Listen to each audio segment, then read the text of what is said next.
देवगड तालुक्यातील शिरगाव येथे आयोजित पतंग महोत्सवाचे उद्घाटन विठ्ठल सावंत यांच्या हस्ते संपन्न झाले। शिरगाव हायस्कूल मित्र शिरगाव राजे ग्रुप शिरगाव यांच्या वतीने शिरगाव हायस्कूल पटांगणावर आयोजित पतंग महोत्सव तसेच सुंदर कलात्मक पतंग स्पर्धेचे उद्घाटन शिरगाव हायस्कूल स्थानिक कमिटीचे चेअरमन विठ्ठल सावंत यांच्या हस्ते करण्यात आले।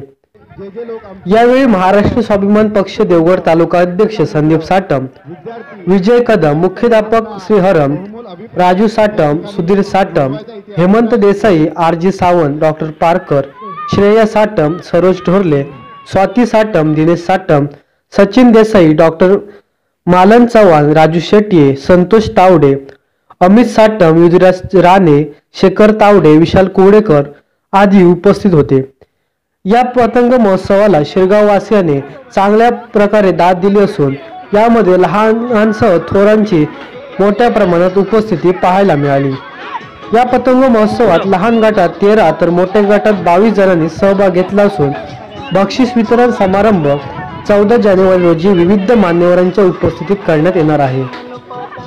अतिशय सुंदर अशा वातावरणात शिरगाव येथे पतंग महोत्सवाचे आयोजन करण्यात आले असून याला चांगला प्रतिसाद लाभलेला आपल्याला पाहायला मिळाला।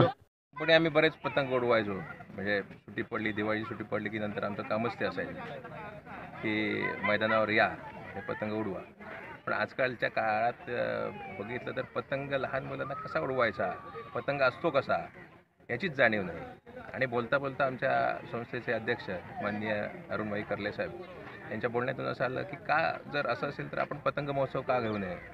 मग त्यांच्या विचारांवरती आमच्या संस्थेने म्हणजे मित्र शिरगाव तसेच आमच्या गावातील दुसरी एक संस्था आहे राजे ग्रुप शिरगाव आणि शिरगाव हायस्कूल शिरगाव यांच्या संयुक्त विद्यमाने हा पतंग महोत्सव आम्ही आयोजित केला आज 13 आणि उद्या 14 तारीखला।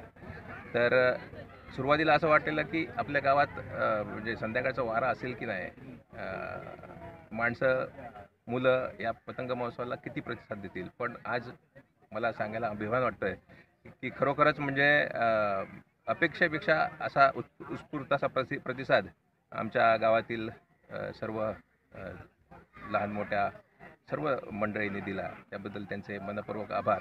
आणि उद्यासुद्धा पतंग महोत्सवाचं या ठिकाणी आयोजन केलं आहे। दशक्रोशीतील सर्व पतंगप्रेमींना पुन्हा एकदा मी विनंती करतो की त्यांनी उद्याच्या दिवसात जास्तीत जास्त संख्येने या मैदानावर उपस्थित राहून या पतंग महोत्सवाचा आनंद घ्या, उडवा आणि मजा लुटा, पुन्हा एकदा बालपण आपलं अनुभवा। धन्यवाद। बरोबरच आपणा सर्वांना मकर संक्रांतीच्या निमित्ताने हा खरं तर पतंग उत्सव आम्ही या ठिकाणी महोत्सव साजरा केला आहे। तुम्हा सर्व प्रेक्षकांना मकर संक्रांतीच्या खूप खूप लाख लाख शुभेच्छा। धन्यवाद।